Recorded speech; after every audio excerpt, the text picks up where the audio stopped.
안경사 국가고시 1타 강사 복생과 함께하는 안경재료와 핵심 내용 정리. 오늘은 이중 초점 렌즈 그리고 다초점 렌즈에 관해서 간단하게 정리해 보도록 하겠습니다.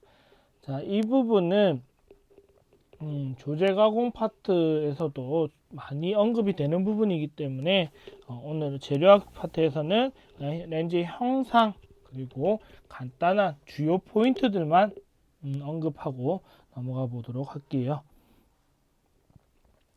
자, 우선 이중 초점 렌즈, 초점이 두 개죠. 이중. 그래서 바이포칼이라고 많이 얘기하고요. 포컬, 초점, 바이가 이중이니까.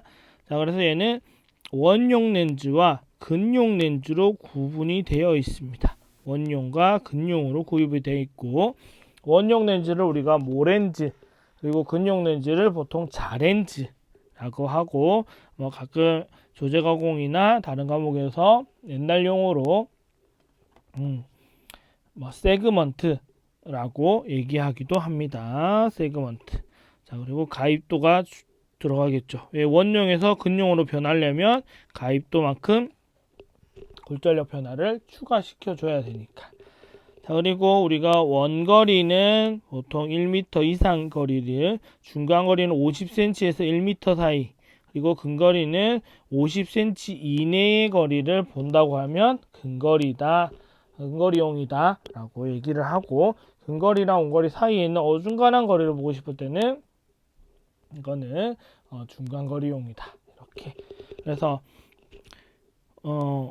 원거리에선 근거리를 변할 때 애드를 추가시켜 주는데, 근거리에서는 애드가 충분히 100% 다 들어가면 되고, 중간거리로는 애드의 절반만큼만 더해 주시면 되죠.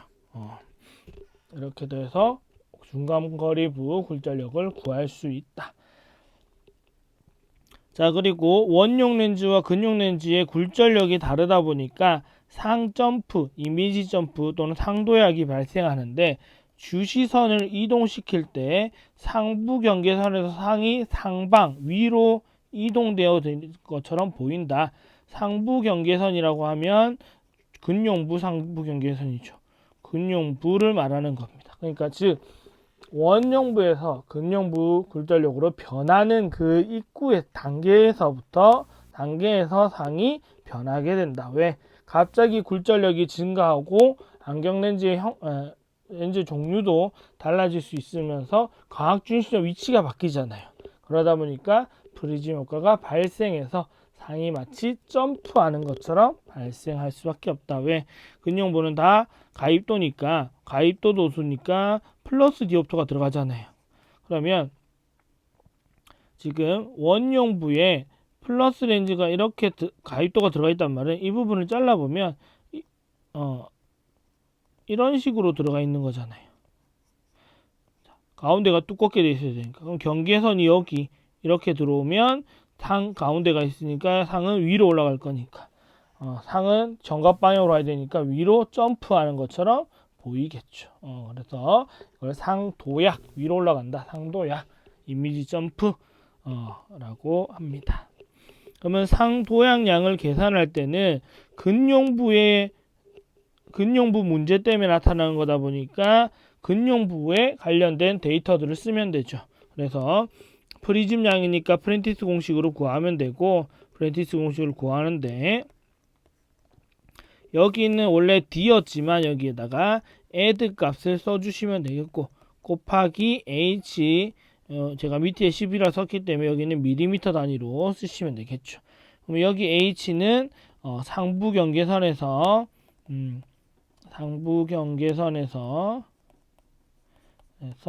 근용부 광학 중심점까지의 수직길이를 여기에 사용해 주시면 됩니다. 넣어서 계산해 주시면 됩니다. 자, 그리고 상도약은 원형이 플랫탑보다는 양이 많다.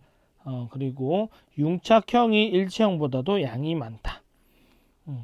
이거 두 개 기억해 놓으시고, 그리고 자렌지 형상, 가입도에 따라서 상도 역량은 많아질 수밖에 없다. 왜? 여기 가입도, 여기 형상에 관련된 거기 때문에 가입도, 여기 형상과 관련 있는 부분이니까 저거 두 개의 영향을 받게 된다.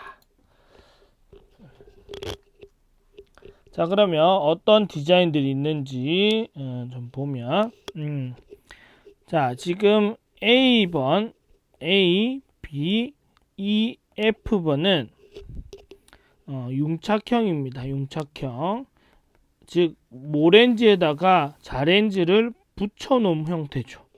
붙여놓은 형태고요.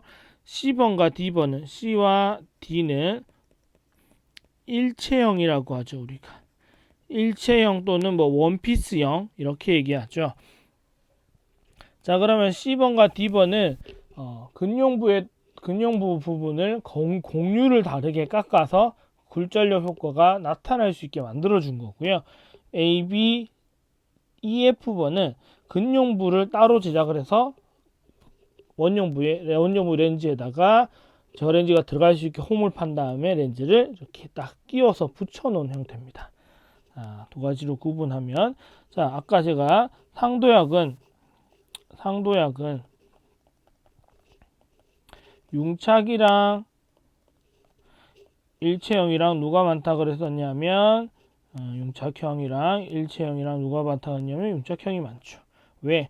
아무래도 얘가 재질이 우선 달라지는 것도 있고, 또 하나는 뭐냐면 상도약이 많으려면 아까 애드가 크거나 또는 H가 크거나 하면 되는데, 자, 특히 D번 같은 경우는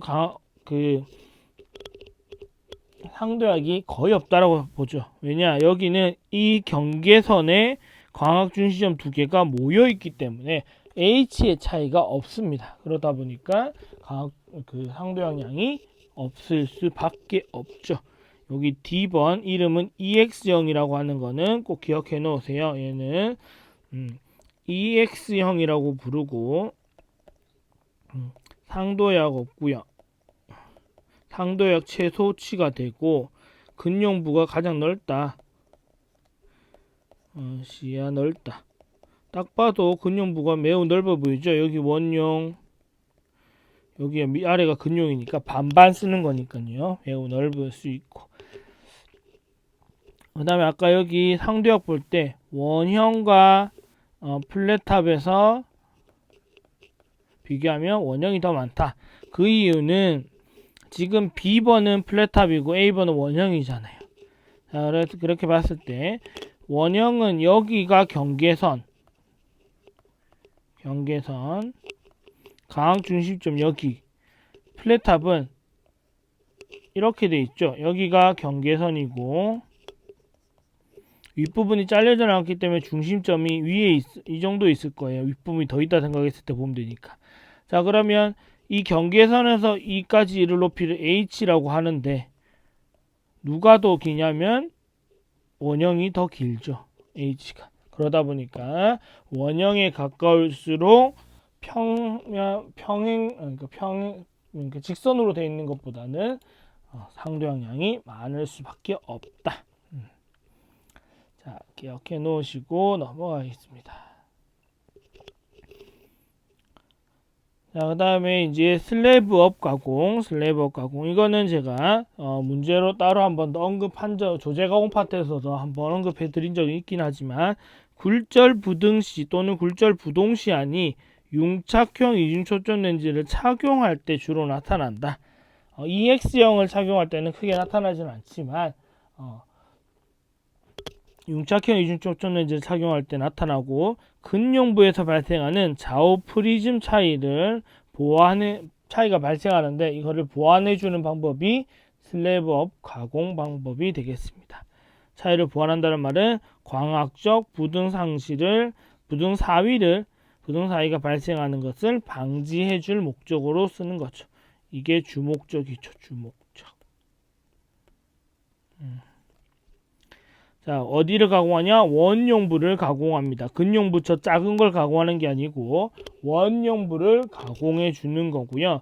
그러면 가공 라인이 보일 텐데 그 가공 경계선이 어디냐면 상부 경계선과 일치시켜 줘야지만 외관상 티가 안 난다. 덜 보이니까 저 부분으로 해주는 게 가장 좋다. 그리고 프리즘 효과 줄이는데도 저 부분을 해야지만 효과가 크다라는 것도 있고요. 그리고 자렌즈라고 하면 근용부죠. 근용부에서 무슨 효과? 기저상방의 효과가 나도록 항상 가공을 해줍니다. 그래서 슬래브 업, 기저상방, 베이스 업 이렇게 외우시는 것도 하나의 방법이 될 수 있겠네요. 무조건 베이스업 효과가 발생하도록 하고 어느 쪽? 그러면 굴절 부등시니까 오른쪽과 왼쪽의 굴절력이 차이가 난다라는 거잖아요. 어느 쪽을 가공하냐면 마이너스 디옵터 방향으로 디옵터가 큰 쪽을 가공해 주시면 된다. 예를 들어 여기가 마이너스 4, 여기가 마이너스 1이라면 이쪽 여기가 뭐 플러스 1, 플러스 4라고 하면 플러스 1이 마이너스 2에 더 가깝죠. 여기 뭐 마이너스 1, 플러스 2 이렇게 돼도 얘가 마이너스 가까우니까 다 있죠. 그러니까 두 개의 양쪽 눈의 굴절력이 2디옵터 이상 차이가 나는 경우에 어느 쪽을 가공할 거다? 그거는 마이너스 방향으로 큰 쪽을 가공해 주시면 된다. 그리고 프리즘량 계산할 때는 한쪽만 계산할 때는 그냥 여기 10분의 add 곱하기 h 해주면 되지만 슬래브4 가공하려고 좌우의 프리즘 효과를 계산하려고 하면 여기 10분의 여기 차이값을 양안의 굴절력 차이값으로 쓰고 곱하기 h를 밀리미터 h를 쓰면서 계산해주면 한 번에 바로 할 수 있다라는 거. 두 개 구해서 차이를 구해도 되지만 한 번에 하는 방법도 있다라는 거 생각해 놓으시고 다음을 보면 자 합성 강학 중심점인데요. 합성 강학 중심점. 자 원용부가 있고 근용부가 있다 보니까 강학 중심점이 두 개가 만들어짐으로 인해서 프리즘 효과 발생하는 곳이 두 곳이 될 수밖에 없습니다. 그런데 원용부는 이 위에 쪽이지만 근용부는 원용부에다가 하나 렌즈를 더 붙인 거잖아요. 그러다 보니까 어쩔 수 없이 렌즈 밑으로 봤을 때 코로나가 가운데 있지 못하고 프리즘 효과가 제로가 되는 부분이 임의의 위치에 존재하게 된다. 그래서 근용부를 이 부분을 통해서 렌즈 밑으로 볼 때 프리즘 영향이 0 프리즘인 지점이 어디냐 이겁니다. 그럼 이거는 뒷면은 원용 렌즈, 앞면은 근용 렌즈 두 개가 더해진 부분이니까 이거 두 개 합쳤을 때 프리즘 0이 되는 부분이 어디냐 이거죠. 프리즘 굴절력이 상쇄되는 지점을 찾아야 되는데 자, 첫 번째 원종 굴절력이 평면 제로인 경우에는 원용부에서 프리즘이 안 걸리죠. 원용부에서 프리즘이 없다. 프리즘 효과 없다. 그러면 근용부만 프리즘 효과가 걸리는 거잖아요. 그러니까 얘는 어디다? 근용부 강학중심점에서 일치되게 된다. 왜 원용 프리즘 효과가 없으니까 근용부만 따라가면 되죠. 자, 다음에 두 번째 원용이 원시 플러스 디옵터 즉 원시인 경우에는 원용부와 근용부 사이에 존재한다. 즉 이 두 개 강학중심점 이 사이 범위에 어딘가에 존재한다 이고요. 자 이제 근시 원용부가 근시인 경우는 세 가지를 우리가 생각해 줘야 되는데 원용부가 근시인 경우 원용부 굴절열이 S값이 근시인 경우 자 절대값 비교해 숫자만 비교했을 때 원용부가 더 큰 경우 add보다 크면 원용부 위쪽에 존재한다. 이거는 큰 쪽 따라간다라고 생각하면 됩니다. 큰 쪽으로 간다. 원용부가 더 크니까 원용부 위쪽으로 이렇게 존재할 거고 근용부가 add가 더 크면 근용이 더 크다는 거잖아요. 그러면 아래쪽에 존재할 거고요.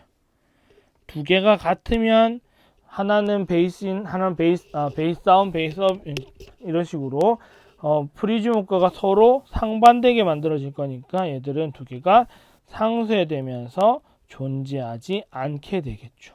그러니까 총 5가지 케이스가 있으니까 시험 문제 나오기 너무나도 좋고요. 그리고 항상 출제도 잘 됐었고, 이거는 여러분들이 케이스로 정리해 두시면 충분히 외울 수 있을 거라 생각합니다. 자, 이제 누진 굴절력 렌즈인데요. 누진 굴절력 렌즈는 다른 조제과학 과목에서 많이 보니까 우리가 봐야 될 거는 딱 요 그림 하나만 잘 봐도 될 거라 생각합니다. 자, 우선 누진 굴절력 렌즈는 동일이죠. 하나의 렌즈를 커브만 다르게 가공하는 거니까 그러다 보니까 색수차와 상해 도약이 없다, 이런 특징들 기억해 놓으시고, 당연히 불명시역도 없죠. 그리고 경계선이 없어서 외관상 좋다. 그리고 누진 다초점 누진 굴절력 렌즈에서만 나타나는 가공 방법인 프리즘 디닝 가공이 있는데, 가입도가 높을수록 원용부 굴절력이 많이 두꺼워집니다. 그러다 보니까 원용부의 두께를 줄여야 되는, 두께를 줄일 목적으로 하는 가공 방법인데, 기저 하방, 베이스 다운 효과가 발생하도록 뒷면을 깎아주는 방식의 가공 방법이 프리즘 디닝. 그러니까 아까 이중 초점에서는, 즉 상도약은 무조건 베이스업이고요. 프리즘 디닝은 베이스 다운 가공이 들어간다. 이거 두 개는 여러분들이 기억해 놓으세요. 헷갈리시면 안 되니까. 자, 그리고 다초점 렌즈의 위치, 구조별 명칭인데, 자, 처음에 이제 렌즈가 제품을 받으면 이렇게 스티커가 붙어져 있습니다. 그려져 있습니다. 자, 위쪽이 동그라미 부분이 원용부 굴절력 측정 장치, 즉 렌즈미터로 원용 굴절력을 재고 싶으면 저 부분을 측정하시면 된다, 이거고요. 그 밑에 동그라미로 되어 있을 수도 있고, 이렇게 더하기로 되어 있을 수도 있어요. 여기가 아이포인트란 말은 설계점 위치죠. 설계점을 일치시킬 부분, 저 부분에 설계점을 가지고 일치시키면 된다.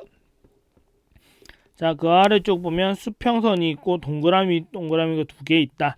이게 뭐냐면 지금 여기 동그라미 수평선이 뭐냐면 수평 기준선입니다. 기준선. 자, 수평 기준선이고요. 수평 기준선 밑에는 뭐가 적혀 있냐면 add와 메이커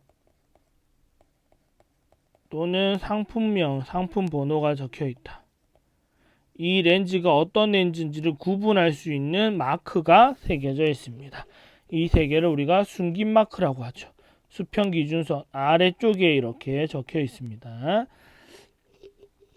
자, 그리고 수평 기준선 딱 가운데 이 렌즈의 기하 중심점이죠. 렌즈의 기하 중심점이 뭐냐면, 기하 중심점이 있고, 여기가 뭐 하는 곳이냐면 프리즘 측정 위치입니다. 자, 내가 의도적으로 프리즘 처방이 된 렌즈를 주문한 게 아니라면, 저 렌즈의 기하 중심점에서는 프리즘을 측정했을 때, 렌즈미터로 프리즘을 측정했을 때 항상 제로 프리즘이 나타나야 합니다. 저게 나타나지 않으면 안 된다. 무조건 제로 프리즘이 측정되어야 된다. 자, 그리고 이 렌즈는 양쪽 사이드 부분에 수차 몰림부가 존재하고, 그리고 밑으로 쭉 내려오면 동그라미가 하나 더 있는데, 여기가 근용부 굴절력 측정 포인트가 되겠죠.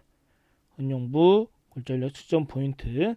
그리고 원용부 강악 중심점, 여기 포인트 여기부터 근용부 중심까지 높이를 우리가 보통 누진대라고 얘기를 하죠. 그래서 우리가 이제 기출문제나 모의고사를 풀어보면 이 그림을 등장시켜 놓고 다음 중 원정부 굴절력 측정 위치는 또는 뭐 I 포인트는 어디냐, 설계점을 일치시켜야 되는 부분은 어디냐, 이런 문제들이 나타나게 되는데, 그런 문제들은 우리가 편하게 또 해결하실 수 있으려면 이 그림을 항상 꼭 정리 잘 해두시고 잘 기억하셔야 될 겁니다. 아마 나온다라고 생각하는 게 맞을 것 같고요.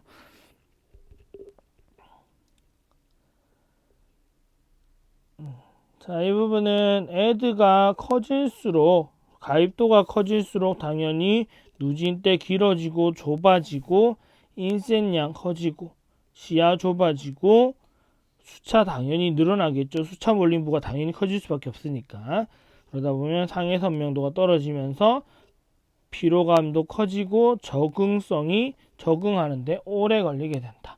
이 부분도 시험 부분에 은근히 자주 나오게 돼요. 자주 나오게 되니까 체크해 놓고, 자, 여기 보시면 하드 디자인과 소프트 디자인이 있고, 최근에는 주로 멀티 디자인으로 다 돼 있지만 시험에는 이걸 두 개를 비교하는 것도 가끔 나온다. 조제가공 시간에. 하드는 이렇게죠. 좁게 빡시게고요. 좁게 강하게고요. 좁게 강하게. 소프트는 넓게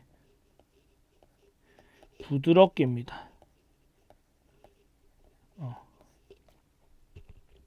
좁게 하지만 대신 강하게 나타날 수 있게, 수차가 크게 나타날 수 있게 하는 거고, 소프트는 넓게 퍼뜨리면서 상대적으로 수차 몰림부의 부담감이 좀 줄어들 수 있게 설계해 놓은 게 하드와 소프트의 차이점 되겠습니다.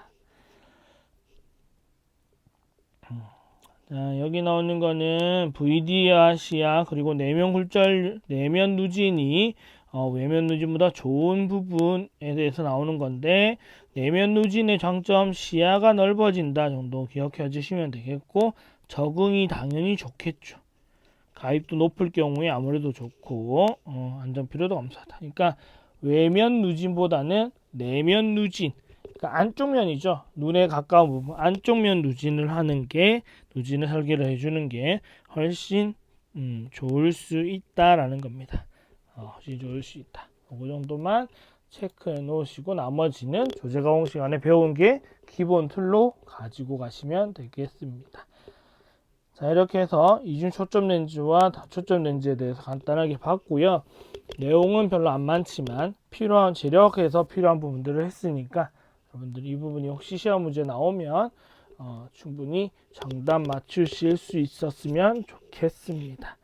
자, 오늘의 녹화는 여기까지 하고 정리해 볼게요. 감사합니다.